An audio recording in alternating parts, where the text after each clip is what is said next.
ہم اپنا آج کا سبق شروع کرتے ہیں۔ اعوذ باللہ من الشیطان الرجیم، بسم اللہ الرحمن الرحیم۔ یا ایہا الذین آمنوا، اے ایمان والو، یا ایہا الذین آمنوا، اے ایمان والو، لا تبطلوا، لا نہ تبطلوا ضائع کرو، برباد کرو،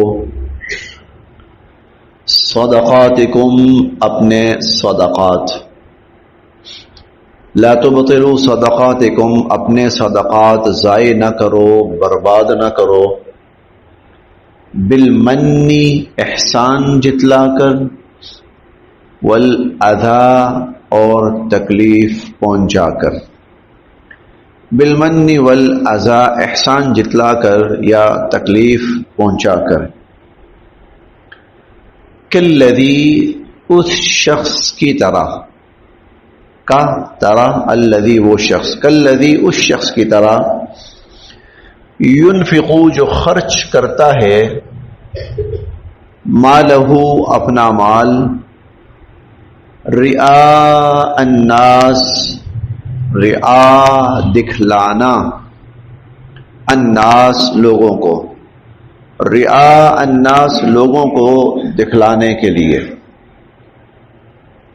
ولا اور نہیں، یؤمن وہ ایمان رکھتا، باللہ اللہ پر، والیوم الآخر اور آخرت کے دن پر، ولا یؤمن باللہ والیوم الآخر اور وہ اللہ تعالیٰ پر اور آخرت کے دن پر ایمان نہیں رکھتا،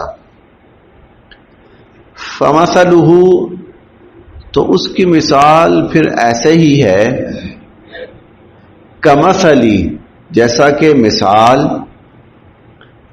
صفوان صاف چٹان، صاف چٹان، علیہ اس پر، تراب کچھ مٹی پڑ گئی، علیہ تراب اس پر کچھ مٹی پڑ گئی، فاصابہ اصابہ پہنچی یا آئی، ہو اس پتھر پر، فاصابہ پس آئی اس پتھر پر، وابل تیز موسلادھار بارش، زوردار بارش، فترکہ تو اسے چھوڑ دیا، صلدا صاف کر کے، فترکہ صلدا تو اس چٹان کو صاف کر کے رکھ دیا، صاف کر کے چھوڑ دیا، لا یقدرون لا نہیں، یقدرون لفظی معنی ہے قدرت رکھتے ہوں گے، اور معنی ہے مفہومی معنی یہ ہے کہ فائدہ اٹھا پائیں گے، لا یقدرون نہیں قدرت رکھتے ہوں گے یا نہیں فائدہ اٹھا پائیں گے، علی شیء ذرہ برابر بھی، مما اس میں سے جو، کسبو انہوں نے کیا، مما کسبو جو کچھ انہوں نے کیا، قیامت کے روز اس کا ذرہ برابر کوئی فائدہ نہیں اٹھا پائیں گے یا اس پر ذرہ بر قدرت نہیں رکھتے ہوں گے، واللہ اور اللہ تعالی، لا یہدی نہیں ہدایت دیتے، القوم الکافرین کافر لوگوں کو، اور اللہ تعالیٰ کافر لوگوں کو ہدایت نہیں دیتے۔ یہ لفظی ترجمہ ہے، وہی سلسلہ چل رہا ہے جو کل شروع ہوا تھا، انفاق فی سبیل اللہ اور صدقات اور خیرات کا۔ اس کے لیے اللہ رب العزت نے اللہ کے ہاں وہ قبول ہوں، بندے کو ان کا فائدہ پہنچے، دنیا کے اندر بھی اور آخرت میں بھی، اس کی 3 بنیادی شرائط بیان ہوئی تھی، اور 3 چیزیں ایسی ہیں جو اس صدقات کو برباد کر سکتی ہیں، خراب کر سکتی ہیں۔ اللہ رب العزت نے ان آیات میں ان چیزوں کو بیان فرمایا ہے جو انسان کے صدقات کو برباد کر سکتی ہیں اور اس کی نیکیوں کو خراب کر سکتی ہیں۔ تو ایک چیز تو ہے احسان جتلانا اور ایک ہے ایذا پہنچانا. یہ ہم نے کل بھی پڑھا تھا. الذين ينفقون اموالهم في سبيل الله ثم لا يتبعون ما انفقوا منا ولا اذى. دراصل اللہ تعالیٰ انسان کو جانتے ہیں اور انسان کے مزاج کو بھی جانتے ہیں اور انسان کی نفسیات کو بھی جانتے ہیں. بلکہ ایک لفظ ہے انسان کے اندر چھپا ہوا جو کچھ ہوتا ہے نا, اللہ تعالیٰ اس کو بھی جانتے ہیں. انسانی نفسیات میں کہیں یہ بات ہوتی ہے, اور انسانی بیماریوں میں سے ایک بیماری یہ ہوتی ہے, بس اوقات بندہ کسی کے ساتھ نیکی کرتا ہے تو اپنے آپ کو بڑا سمجھتا ہے, اس کو کمتر اور گھٹیا سمجھتا ہے, اور ذہن میں یہ ہوتا ہے کہ اب اس کو چاہیے کہ وہ سر جھکا کے رکھے, دب کے رہے میرے سامنے, اور میں جب بھی اس کو دیکھوں تو میری نظر ایک دینے والے کی نظر ہونی چاہیے. اللہ تعالیٰ انسان کو بتا یہ رہے ہیں کہ تیری یہ جو سوچ ہے, تیرا یہ طرز عمل ہے, یہ تیری نیکی کو برباد کر کے رکھ دیتا ہے. لہذا جب بھی تو کسی کے ساتھ نیکی کر, بھلائی کر, تو اس چیز کو بالکل اندر سے نکال دے. اگر تو نے ایسا کیا تو پھر تجھے تیرے اس نیک عمل کا قطعاً کوئی فائدہ نہیں ہوگا, الٹا نقصان ہوگا. یا بس اوقات بندہ جب دیتا ہے نا کسی کو, تو ذہن میں یہ بھی ہوتا ہے کہ لوگوں کو پتا چلنا چاہیے کہ میں کتنا اپر ہینڈ رکھتا ہوں. اس کے اندر ہوتی ہے کہ میری تھوڑی سی ذرا ہونی چاہیے. حب جاہ جسے کہا جاتا ہے اہل علم کی اصطلاح میں, تصوف اہل صوفیاء کی اصطلاح میں اسے حب جاہ کہا جاتا ہے. میری واہ واہ ہو, میری تعریف ہو, اور لوگ مجھے کچھ سمجھیں, اور میں لوگوں کی نظروں میں کچھ بنوں. آج کل اسے کہا جاتا ہے فیم حاصل کرنا, وائرل ہونا. بڑا فیمس بندہ ہے یہ, بڑا وائرل ہو چکا ہے یہ. چنانچہ آپ دیکھتے ہیں ہم لوگ اس طرح کی حرکتیں کرتے ہیں کہ واہ جی لوگ ہمیں جانیں, ہمیں پہچانیں, لوگوں کو پتا ہو کہ ہم کچھ ہیں. یہ ہے انسان کے اندر. اللہ رب العزت نکال کے اس کو دکھا رہے ہیں کہ تیرے اندر یہ چیز ہوتی ہے, تو نے اس کو ختم کرنا ہے اور اس کو مارنا ہے. تو نے یہ تجھے مروائے گی, یہ چیز نقصان پہنچائے گی تجھے, یہ چیز تجھے نقصان پہنچائے گی. حضور علیہ الصلوۃ والسلام کی احادیث مبارکہ پڑھیں نا, تو حضور علیہ الصلوۃ والسلام نے اس چیز کو بہت کھینچ کے بیان کیا تفصیل کے ساتھ.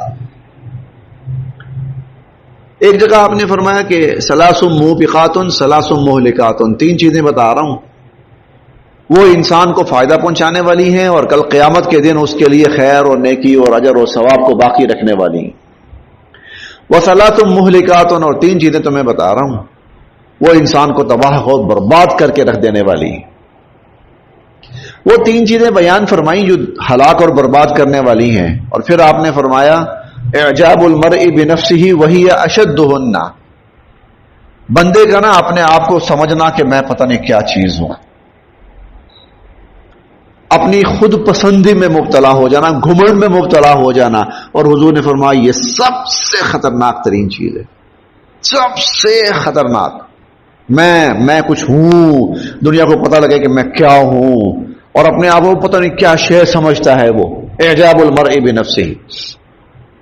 چنانچہ ہم جب حدیث مبارکہ پڑھتے ہیں تو ایک حدیث یہ بھی ہے, قیامت کے دن سب سے پہلے جن 3 ایمان والوں کو دوزخ میں پھینکا جائے گا, اس میں تینوں کے تینوں وہ ہوں گے جو اس بیماری میں مبتلا ہوں گے, اس مرض میں مبتلا ہوں گے. ایک نا جنگ میں, بلکہ وہ اس کا یہ ابو جہل کا واقعہ ہے. ابو جہل کے اندر یہ چیز کوٹ کر بھری ہوئی تھی, اور جب ابو جہل غزوہ بدر کے اندر مارا گیا نا, تو ابھی آخری وقت تھا, اس کی سانسیں باقی تھی. تو غالباً حضرت عبداللہ ابن مسعود رضی اللہ عنہ صحابی ہیں یا کوئی اور صحابی تھے بہرحال, تو انہوں نے دیکھا کہ اس کی سانسیں باقی ہیں, ابھی مرا نہیں ہے. اس کی گردن کاٹنے لگے, تو اس نے کہا کہ میری گردن ذرا نیچے سے کاٹنا. تاکہ جب گردنیں رکھی جائیں گی نا تو میری گردن اونچی ہو اور سب کو پتا لگے کہ یہ سردار کی گردن ہے. تب حضور علیہ الصلوۃ والسلام نے فرمایا، آپ نے فرمایا کہ ہر امت کا ایک ہر فرعون کا ایک موسیٰ ہوتا ہے اور ہر موسیٰ کے لیے ایک فرعون ہوتا ہے. آپ نے فرمایا میرا فرعون جو تھا نا یہ ابو جہل تھا، اور آپ نے فرمایا کہ میرا فرعون اس موسیٰ کے فرعون سے بھی بڑا فرعون تھا. وہ مرنے لگا تو کہنے لگا یا اللہ توبہ معافی مانگتا ہوں، اور یہ مرنے لگا تو کہنے لگا کہ میری گردن ذرا اونچی رکھنا. حضور نے فرمایا یہ اس فرعون سے بھی بڑا فرعون ہے. یہ جو فرعونیت ہے نا یہ کہیں نہ کہیں انسان کے اندر ہوتی ہے. جب وہ کسی کے ساتھ بھلائی کرنے لگتا ہے تو یہ فرعونیت سر اٹھانے لگتی ہے. اللہ نے اس کا سر کچلا ہے. یا ایھا الذین آمنوا لا تبطلوا صدقاتکم بالمن والاذی، اے ایمان والو اپنے صدقات کو ضائع نہ کرنا احسان جتلا کر اور ایذا پہنچا کر. اب ایذا کیا ہوتی ہے؟ ایذا یہ ہوتی ہے کہ جب آدمی کسی کے ساتھ نیکی کرتا ہے، بھلائی کرتا ہے، تو اب اس کے تصور میں یہ ہوتا ہے کہ جب یہ بندہ میرے سامنے آئے نا تو اس کی گردن جھکی ہوئی ہونی چاہیے، اس کے کندھے جھکے ہوئے ہونے چاہیے. میں نے اس کے ساتھ نیکی کی ہے، بھلائی کی ہے، بلکہ ہو سکے تو یہ اٹھتے بیٹھتے میرے گھٹنوں کو ہاتھ لگائے اور میرے پاؤں چھوئے اور میری جوتیاں سیدھی کرے. یہ ایذا ہے. کوئی ایسا طرز عمل جس کی وجہ سے دوسرے کو ایذا پہنچے، تکلیف پہنچے، اللہ تعالیٰ فرماتے ہیں تمہاری نیکی کو برباد کر کے رکھ دے گی. لا تبطلوا صدقاتکم بالمن والاذی، نہ برباد کرو اپنے صدقات کو احسان جتلا کر اور ایذا پہنچا کر. ایذا کی ایک شکل یہ بھی ہوتی ہے جگہ جگہ بیان کرتے پھرنا، میں نے اس کو یہ کیا، میں نے اس کے ساتھ یہ کیا، میں نے اس کو فلاں کیا، میں نے فلاں کیا، یہ بھی ایک ایذا ہے.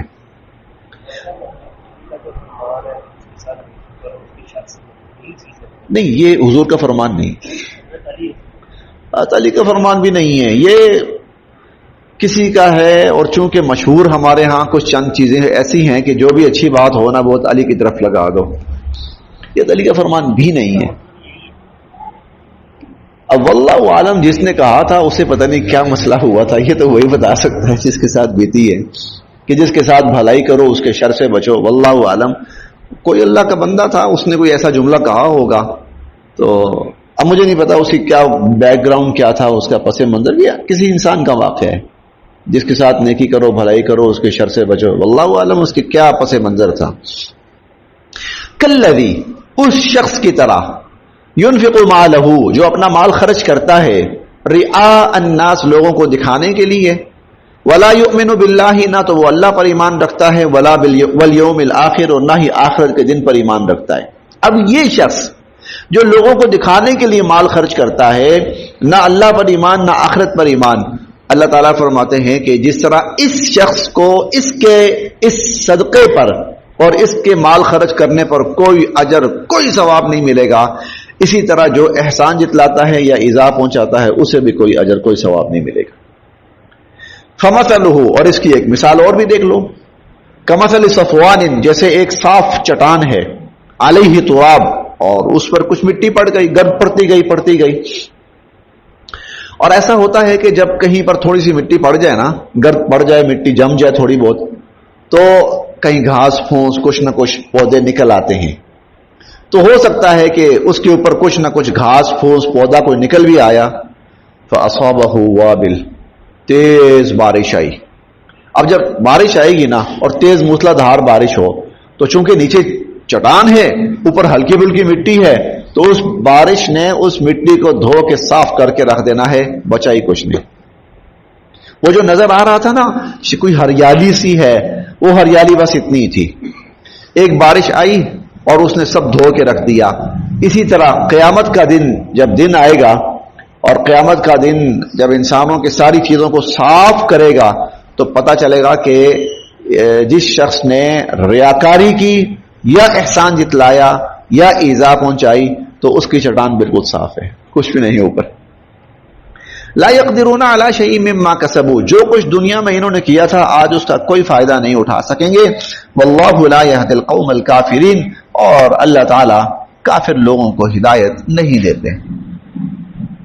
ومثل، اور مثال، الذین ان لوگوں کی، ومثل اور مثال الذین ان لوگوں کی ينفقون جو خرچ کرتے ہیں اموالہم اپنے مال، ابتغاء حاصل کرنے کے لیے، مرضات رضا اللہ تعالی کی، ابتغاء مرضات اللہ تعالی کی رضا حاصل کرنے کے لیے، وتثبیتا تثبیت ثابت سے ہے، ثابت کا مطلب ہوتا ہے مضبوطی، ہم کہتے ہیں نا یا اللہ ہمارے قدموں کو ثابت رکھ، ثابت قدمی یعنی قدموں کو مضبوط فرما، جمع، وتثبیتا اور مضبوطی من انفسہم اپنے دلوں کی، اللہ کی رضا حاصل کرنے کے لیے اور اپنے دلوں کی پختگی اور مضبوطی کے لیے،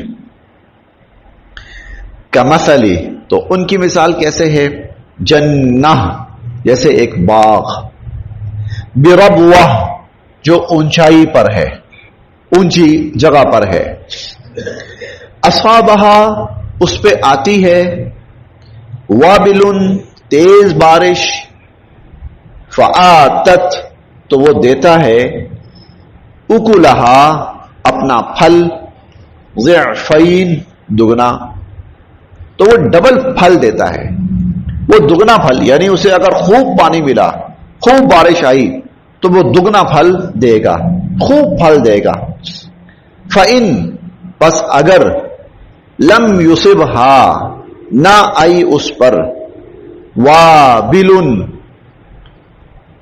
تیز بارش، فطل تل کہتے ہیں پھوار، پھوار، فطل تو اس کے لیے پھوار بھی کافی ہے،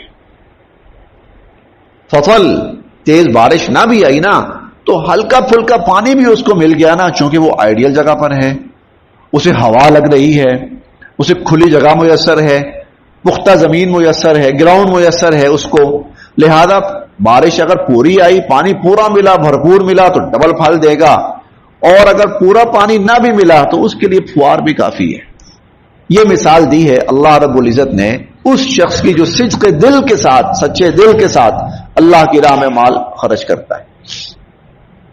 تو جس طرح یہ پھل ہر حال میں، یہ باغ ہر حال میں پھل دے گا ہی دے گا، اسی طرح اس ایمان والے کا خیر کا عمل، نیکی کا عمل اس کو فائدہ پہنچائے گا ہی پہنچائے گا، پہنچائے گا ہی پہنچائے گا۔ فرق یہ ہے اگر اس کا ایمان، اخلاص، تقوی بہت زیادہ ہوا تو ڈبل فائدہ پہنچائے گا، اور اگر کہیں کمی ہوئی تو پھر بھی اس کو فائدہ ملے گا ہی ملے گا، یہ محروم نہیں ہونے والا۔ واللہ اور اللہ تعالی بما تعملون جو کچھ تم کرتے ہو بصیر اس کو دیکھ رہے، واللہ بما تعملون بصیر اور جو کچھ تم کرتے ہو اللہ پاک اس کو دیکھ رہے ہیں۔ بس آج یہاں تک۔ بہرحال خلاصہ یہ ہوا گفتگو کا کہ جب انسان اللہ کی راہ کے اندر مال خرچ کرے، اللہ کے دین کے لیے کرے یا اللہ کے بندوں کے لیے کرے، تو پہلی چیز یہ ہے کہ جو مال دے رہا ہے وہ مال حلال کا ہونا چاہیے، صاف ستھرا مال ہونا چاہیے، حرام کا مال نہیں ہونا چاہیے، وہ نرا اس کے لیے وبال ہی وبال ہے۔ اور دوسری شرط یہ ہے، دوسری بنیادی بات یہ ہے کہ جہاں پر وہ خرچ کر رہا ہے وہ مصرف بھی ٹھیک ہونا چاہیے، وہ مصرف بھی ٹھیک ہونا چاہیے۔ اور تیسرا یہ ہے کہ جب وہ خرچ کرے تو سچے نیت کے ساتھ اللہ کی رضا کے لیے کرے، کسی دنیا کی نمود و نمائش کے لیے نہ کرے، اور کرنے کے بعد کوئی احسان نہ جتلائے، تکلیف نہ پہنچائے کسی کو، تو پھر اس کا نیک عمل اللہ کے ہاں قبول ہی قبول ہے، اور پھر اس پر اس کے لیے اجر ہی اجر اور ثواب ہی ثواب ہے۔